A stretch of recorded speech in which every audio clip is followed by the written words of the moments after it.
Chaidaga 14th Nagaland Legislative Assembly at Session Day House Pra MSMEs laga critical role de discussion law upper Nagaland Chief Minister Dr. Nipirio Bra tailaga concluding remarks de legislators kange nano aro micro entrepreneurs kange grassroots level de support tiwole janaisha.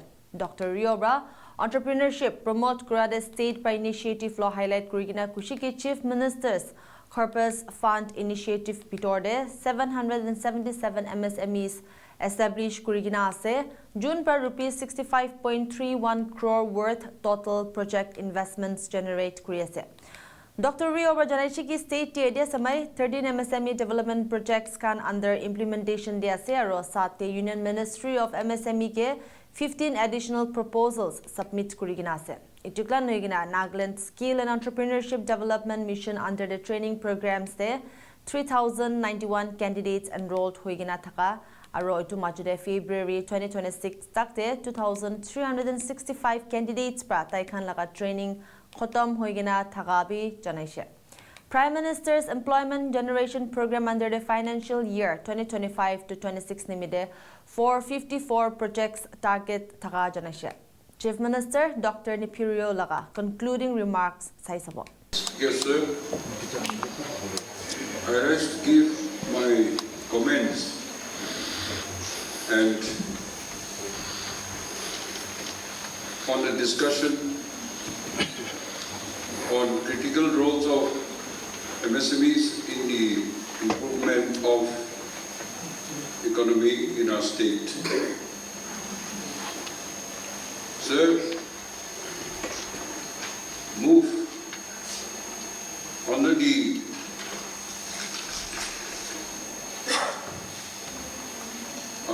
urgent public importance, rule number 50 by Srimati Ekani Jakalu and supported by Lusito Lute and Kedecho Kamo. And also participated by Young Sen and Wapam Konyak. I would like to place on record my appreciation for taking up this topic for the interest of the state and particularly for the knowledge and awareness of this August House. I fully agree that this important issue, the development of micro, small and medium enterprises, which plays a crucial role in employment generation and economic growth in our state. As mentioned by the former speaker, as on 9 March 2026, about 50,000 enterprises have been registered under the Udam portal in the state. Out of these, as many as 48,446 are micro enterprises. Only 175 are small enterprises and 16 are medium enterprises. Also, as mentioned by Mrs. Ekani Jakalu, on the nano enterprises, the entrepreneurs whose requirements are from 10,000 to 50,000, and the bank, the agencies, has no time to give importance, or they were wondering, those entrepreneurs facing problem and need a special attention. This has been taken well, and I would like to give my thinking in my last para. So since inception, a total of 737 MSMEs have been created under Chief Minister Corpus Financial Initiative with a total project investment of 65.31 crores, indicating some significant leverage of government subsidy to stimulate economic activities and credit linkage. The MSME units created under the scheme have the potential to generate more than 1,500 direct employment opportunities, primarily through transport services, rental, hospitality, business, and small manufacturing units. The government subsidy of 19 crores, 37 lakhs in the MSME sector has generated a total investment of 65.31 crores into the total economy, producing a fiscal multiplier of roughly 3.3 times. This indicates that the public funds are effectively leveraging private investment and banking. These initiatives strengthen financial inclusion, encourage youth entrepreneurship outside government employment, and stimulate rural economic activities. It also integrates first-generation entrepreneurs into the formal banking system. As one of the honorable members who has spoken about the bank trying to discourage the young entrepreneurs and only seeking for the grant, I hope that is not true. If it is so, I think we'll take a very serious look at it, because the 30% of the loan which government will assist, and 10% is the entrepreneur, and the rest 60% comes from the bank, and that is payable after 5 years, and that is to help the entrepreneur the interest accrued, and that's how that formula, if at all, if anything is happening, we will cross-check, and it should never happen like that. That means the bank people are not helping our youth, but they are working against the system that discouraging them not to do any business or entrepreneurship. At present, 13 MSMEs development projects are under implementation in the state. In addition, 15 new projects have been submitted to the Ministry of MSMEs, Government of India, for approval.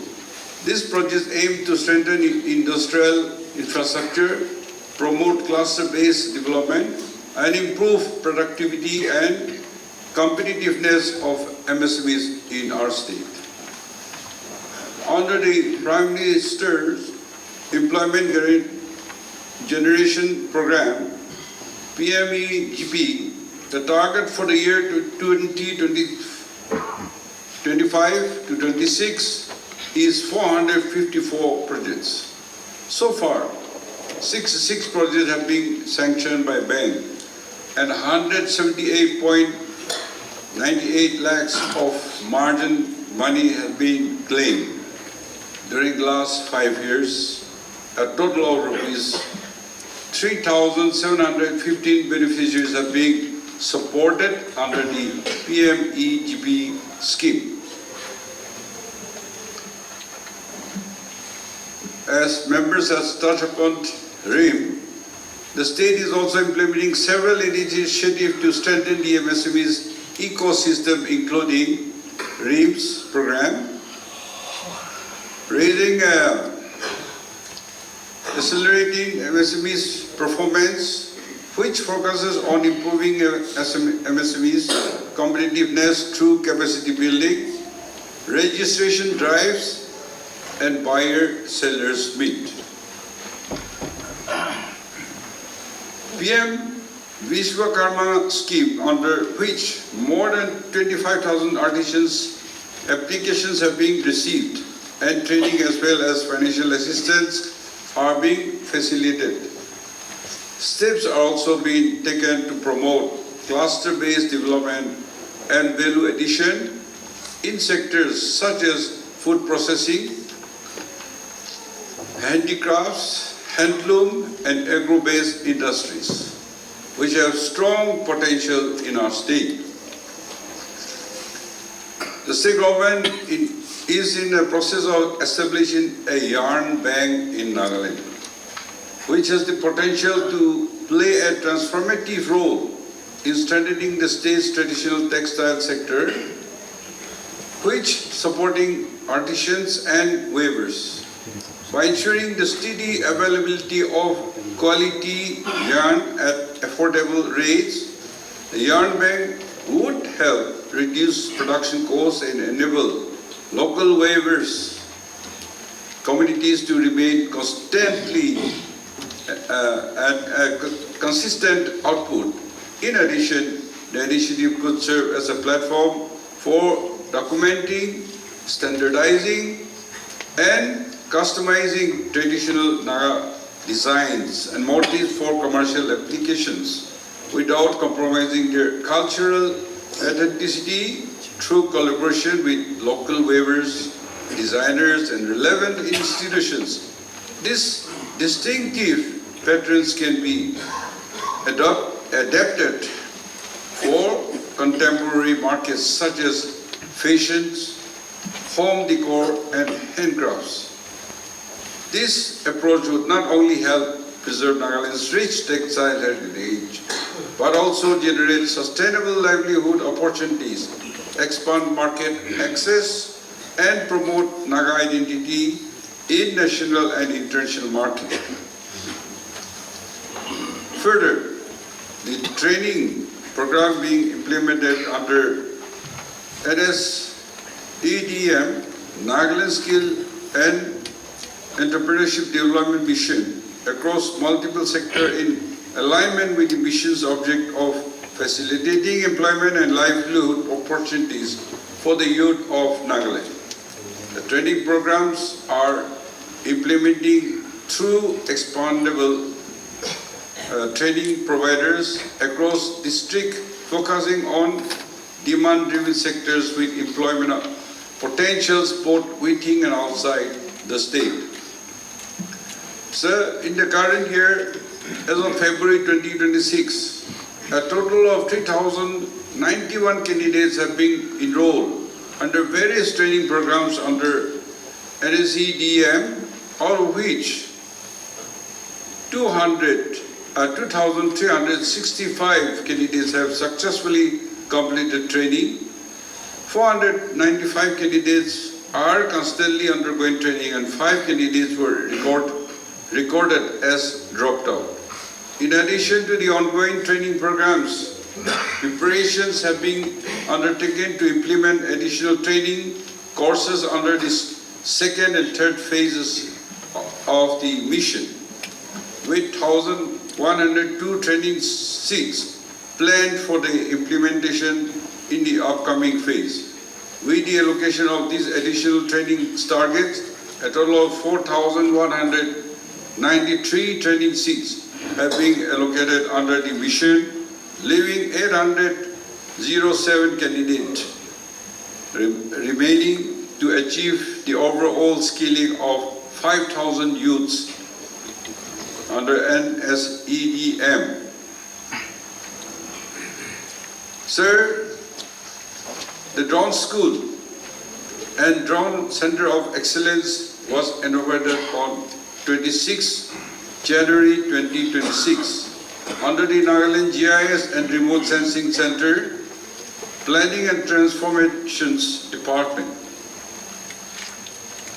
Government of Nagaland, with this initiative, Nagaland becomes the second state in the entire Northeast region to establish a drone school. Nagaland is among the first states in the Northeast region to adopt drone technology for mapping and surveying, geographical data, acquisitions, and disaster management applications. Drumverst Aviation Private Limited has been onboarded as industry partner to strengthen industry linkages and enhance employment prospect technical assistance, specialized course design and facilitation of job placement within and outside the state. The two non-DGCA courses have been introduced recently, namely drone cinematography and drone GIS mapping and survey to broaden employment opportunities and practical applications of drone technology across multiple sectors. The NGIS RSC has also undertaken continuous research and development in heavy payload drones, long-range UVAs, and application-specific performs in collaboration with state link department and disaster management authorities. The detail of training courses are as follows. Categories: DGCA small category RPC, duration will be 7 days, and number of trainees selected at a time will be 20, and application received for the course is 74. DGCA medium category RPC, 7 days, 10 candidates, trainees, and 165 for the applications received for the course. Non-DGCA FPV training, 14 days, and trainees select is 10, and application received for the course is 98. Non-DGCA repair and maintenance, 7 days, and 10 trainees selected, and application received is 36. So in total, 50 trainees selected and application received for the course is 373. This is a new thing for us, and our students, our youth are very interested and seeking for admissions. Under the agri and allied sector, Nagaland has emerged as a top performing state in the Northeast, ranking third nationally among small states in NITI Aayog Export Preparedness Index 2024. The state is identified as a leader with significant potential in exporting organic agriculture products like bamboo, textile, handicrafts, focusing on enhancing its export ecosystem and MSMEs competitiveness. This includes our exotic fruits and also exotic products, and world has come to know about our rich culture, our music, arts, from not only in the country but outside. We are also promoting enterprise in the agri and allied sector. For instance, coffee is currently being exported to UAE with growing demand from Britain, Europe, South Africa, Singapore, Japan. In addition, pineapple is being exported to UAE with processed chili. King chili is being exported to several European countries, including the exotic fruits and high quality organic fruits products.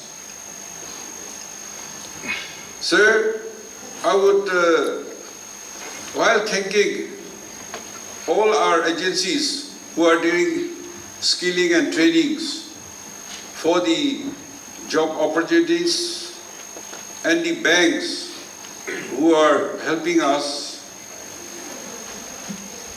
now that we have to take it to the ground as we represent the people.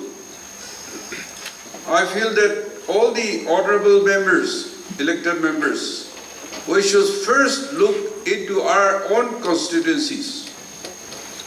In a year, you can handpick and support them also. You can utilize your local area development fund.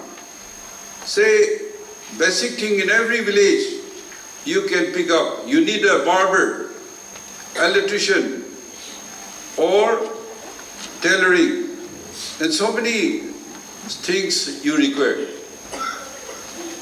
In this, instead of we depending on the banks or agencies, banking agencies, it will be, as mentioned, it will be more of nano entrepreneurs, which their requirements are very small, 10 to 50 lakhs, and the turnover is only about 25 lakhs annually. Therefore, this budget, if honorable members agree, I would like to enhance a little bit of our LADP to all the constituencies, and that increase should be targeted to skill our youth in your own respective constituencies. Because how can you expect your villagers to have a haircut coming to town? One day ways, you go by bus or by vehicle, and once you come to town, you will like to buy something else. So instead of you earning, we'll be spending a lot of unnecessary money. Therefore, I think we should take the first lead. While we have so many agencies for trainings, and also you can support those basic things in your constituency, and also giving support, because most of these trainings are also, say, it's free, but you can facilitate their transport or their lodging. Some are free, some are not. Therefore, that I want to propose, so that we challenge ourselves. We are talking of so many things, but once you start from your constituency, say from your home, I think that will, in a few years' time, we'll see the result. That every village in your constituency or your ward has somebody to handle the small things, your electronic repairs, electricians, or plumbers, or even small carpentries or home deliveries. All these things you can do. Therefore, while we take a state your state planning board, we will discuss on this, and if members agree, I would like to give some additional amount added to our local area development fund. The government is also fully aware of the challenges faced by MSMEs, which have been pointed out by our speakers who have highlighted the problems. And therefore, particularly in relaxation to access to the credit bank deposit approval, market linkage, the department is actively coordinating with the banks, district industry centers, and other stakeholders to address these issues and ensure timely support to the entrepreneurship. Once we don't leave it only to the trainer institutions, but if we take care of our respective constituencies, and in a small way, if we can bring a change, I think that will change the mindset of our youth also. So the government will continue to focus on improving ease of doing business, strengthen financial support mechanism, encouraging innovation, and promoting local enterprises so that MSMEs can grow into sustainable and competitiveness business. So with this few words, I thank you very much, and I also appreciate and thank the people who have brought this topic on this critical role of MSMEs in improving our economy in the state. Thank you.